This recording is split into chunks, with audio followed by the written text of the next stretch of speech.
What if I told you that in just 5 months, caregiving for someone you love could cost you over $15,000 out of pocket? Not including lost income, not including the emotional cost, and not including your time. And here's the part that hits the hardest. Most families don't see it coming. Most families aren't prepared, and most families think that their retirement savings is going to cover it. The truth is, it doesn't. Today, I'm not just speaking as a financial professional, I'm speaking as a daughter, a caregiver, living this in real time. Today's episode is brought to you by Casa de Confidence Productions. Julie and Dan Collins are the kind of team every podcaster dreams of. They're supportive, professional, and incredibly talented at helping your voice come through confidently and clearly. If you've ever thought, maybe I should start a podcast, go connect with them at casadeconfidence.website and see what starting your show could look like. Welcome back to Chat with Nat, Conversations That Count. I'm your host, Natalie, and today's conversation is personal. I'm going to be going through the actual expenses we have incurred in the last 5 months for my mom. This is not theory. It's not something I read in a book. It's my real life over the last 5 months. And if you're part of the sandwich generation or you love someone who may need care someday, this episode might just change how you think about money forever. My money tip for the week: if your financial plan only focuses on retirement, it's incomplete. Because retirement planning answers, how do I live? Caregiving planning answers, how do I survive when life changes everything? You don't need millions to prepare, but you do need a strategy. So let's talk about some of the real costs.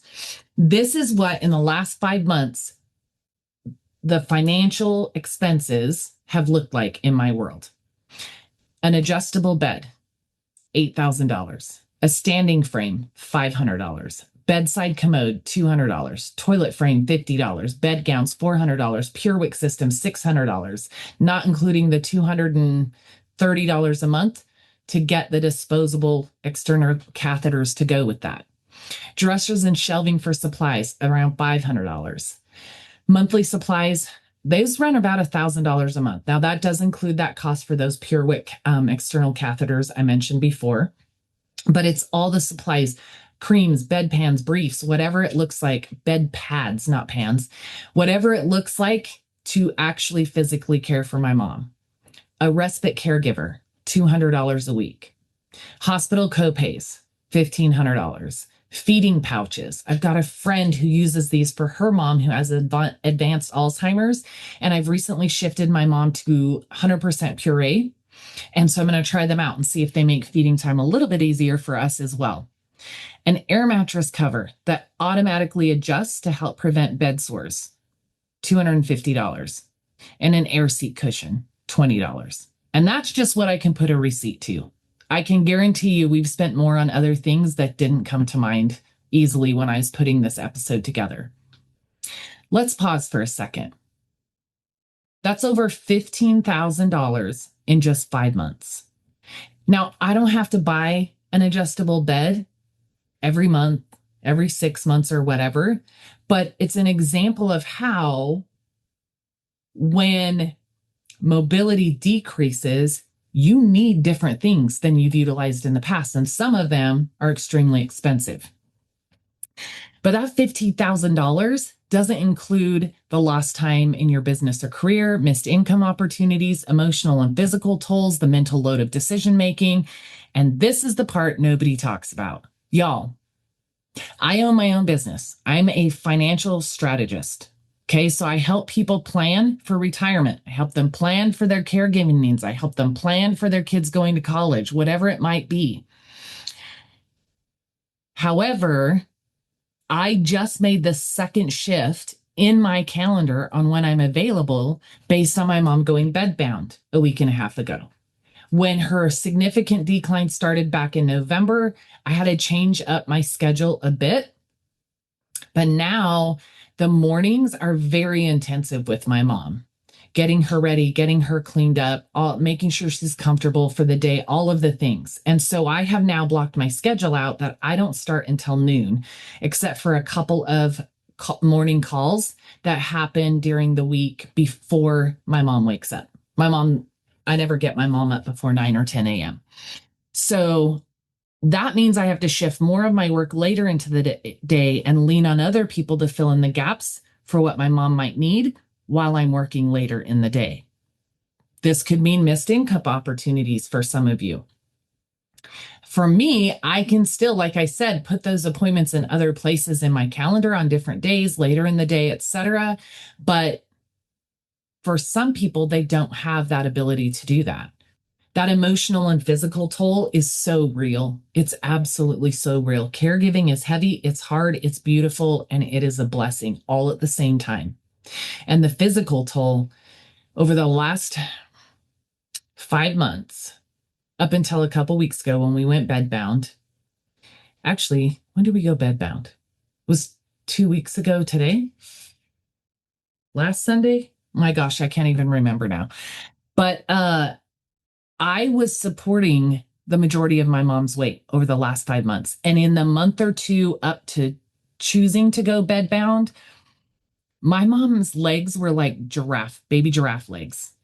There was no putting any weight on it. So not only was I supporting her as I maneuvered her and got her to take steps prior to that, now she wasn't taking those steps.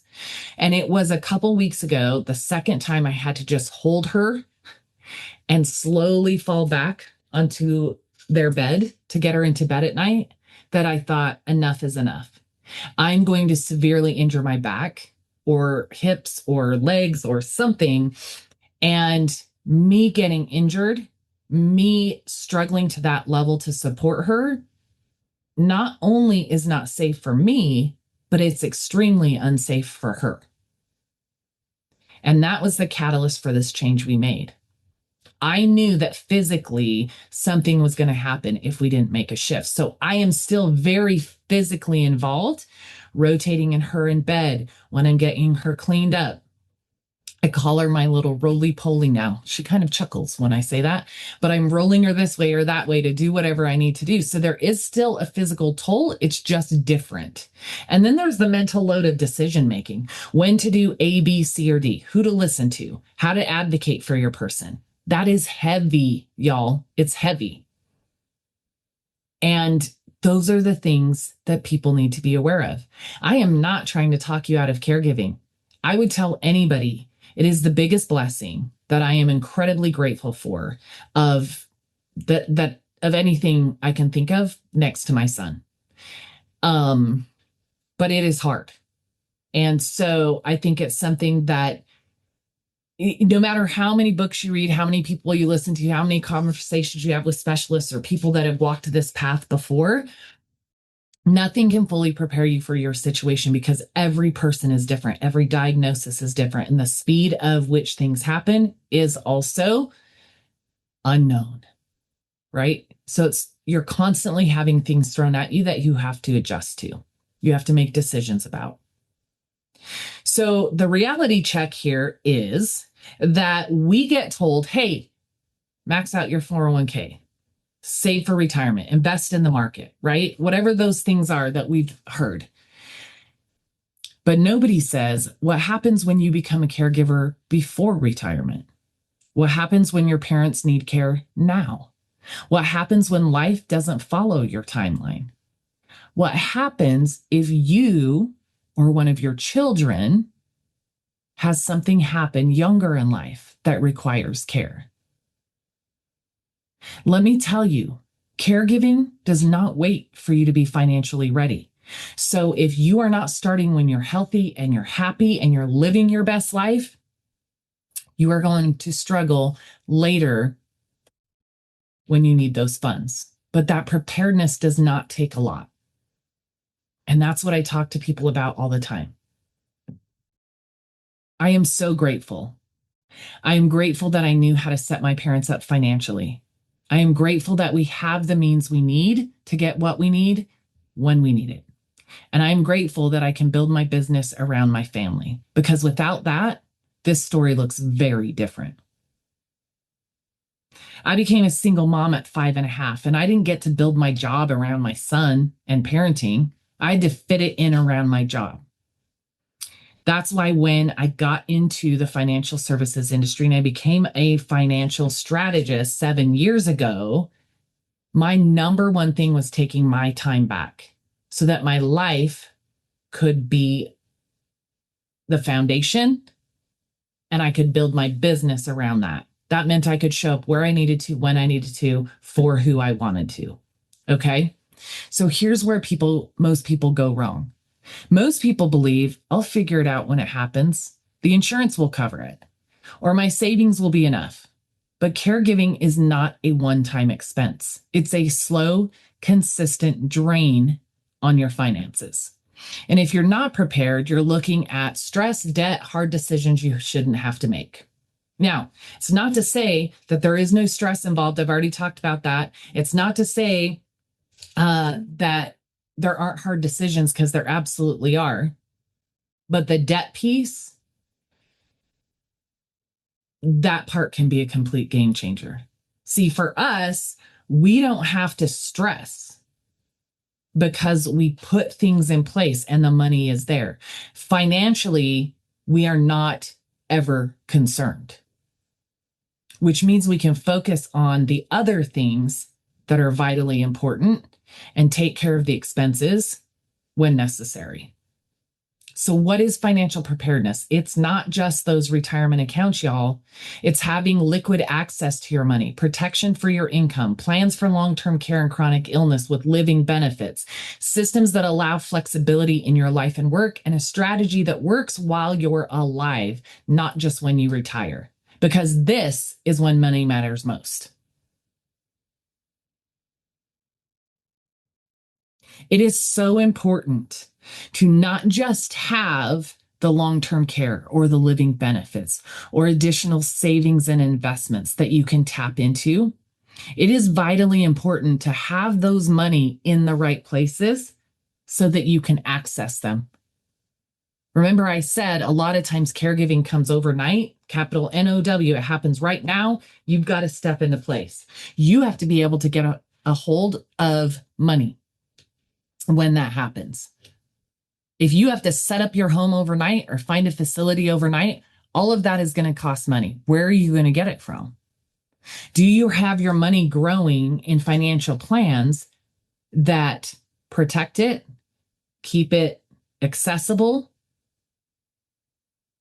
and include those living benefits or long-term care?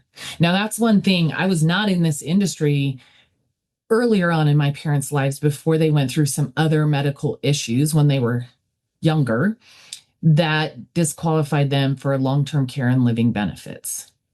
So my parents don't have that, but my parents were savers.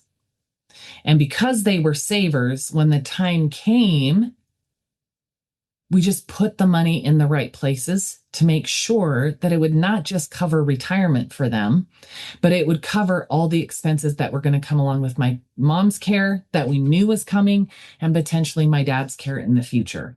Now they live with me. They don't have a lot of expenses. Their house was paid off before.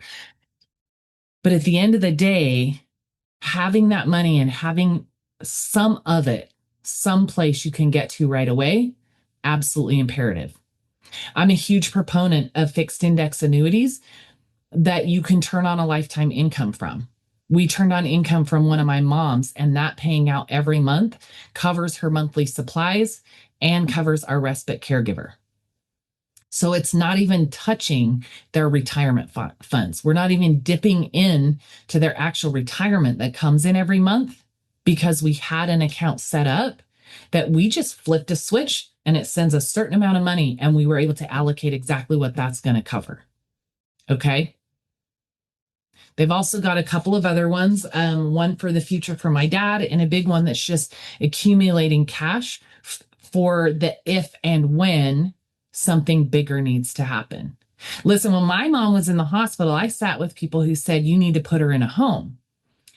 And for a moment, I thought, well, what does that look like? And I started making phone calls. You're talking $5,000 to $10,000 a month, depending on the level of care that they need. And I promise you, it will never be the level of care you would provide in your own home.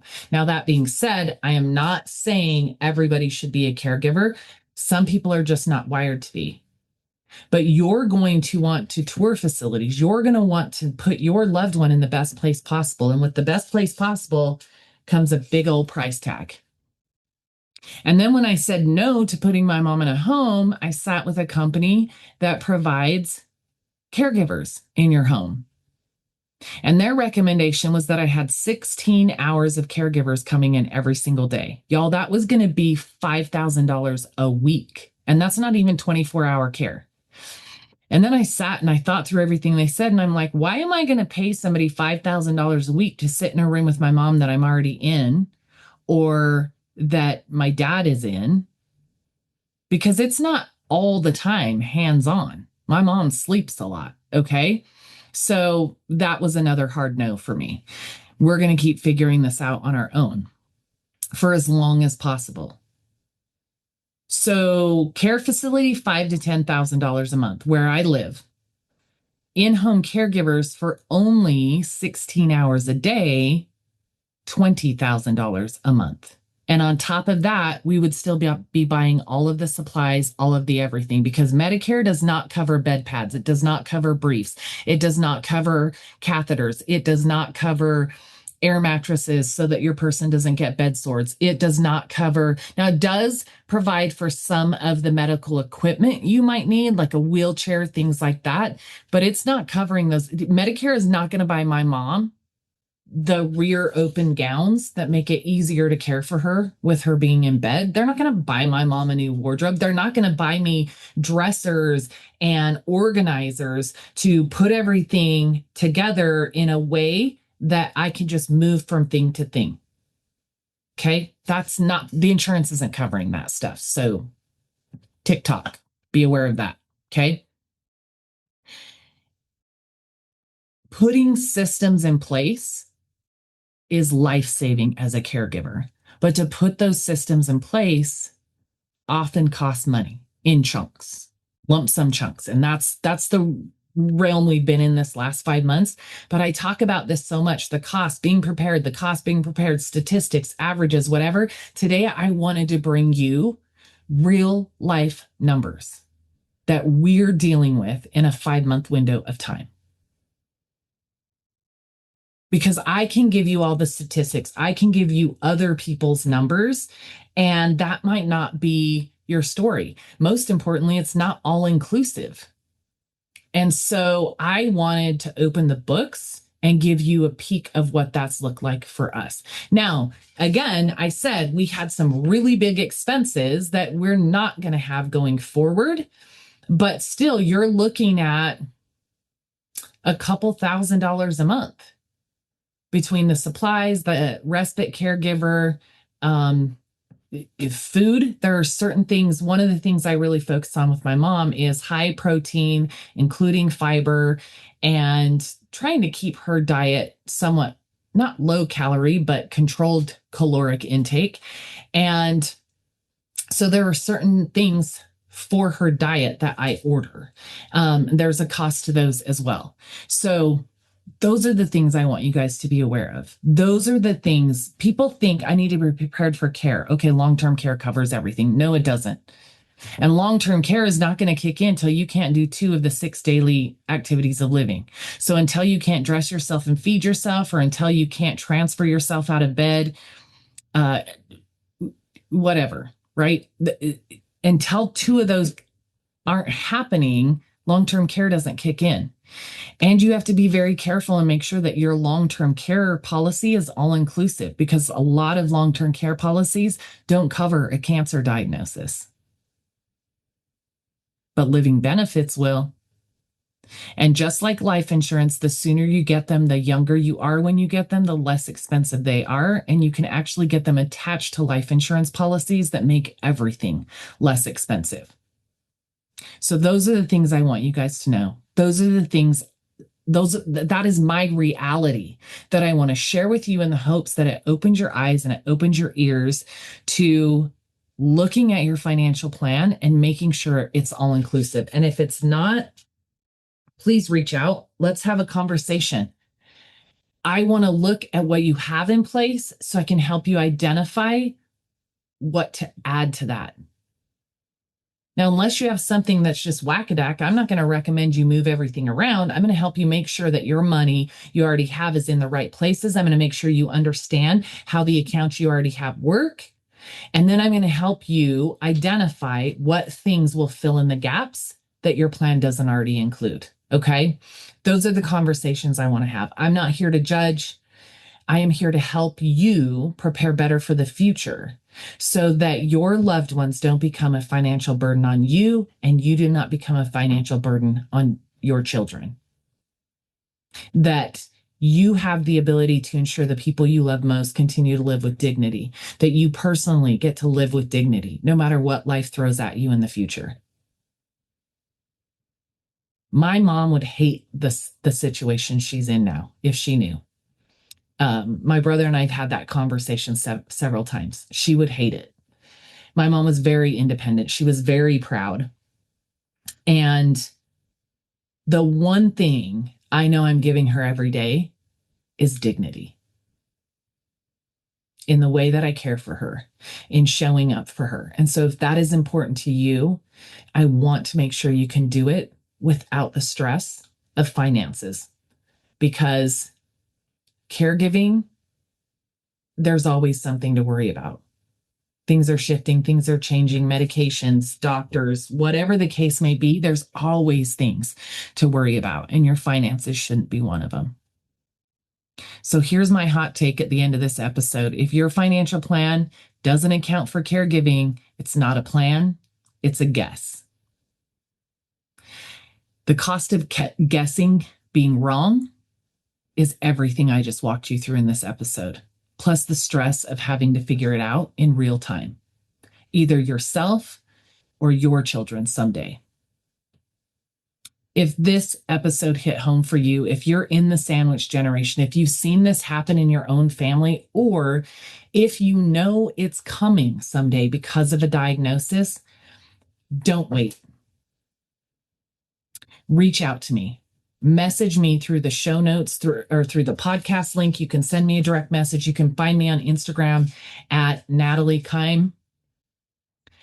Please message me and tell me that you would like some help reviewing your plan and making sure it covers the things that you might need it to.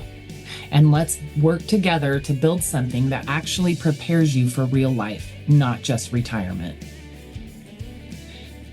Thank you for joining me this week on Chat with Nat, Conversations That Count, where we talk about the things that actually matter, even when they're hard. And if no one has told you today, you're doing better than you think, and you don't have to do it alone. So thank you for spending this time with me. Until next time, protect your peace, protect your people, and protect your wealth.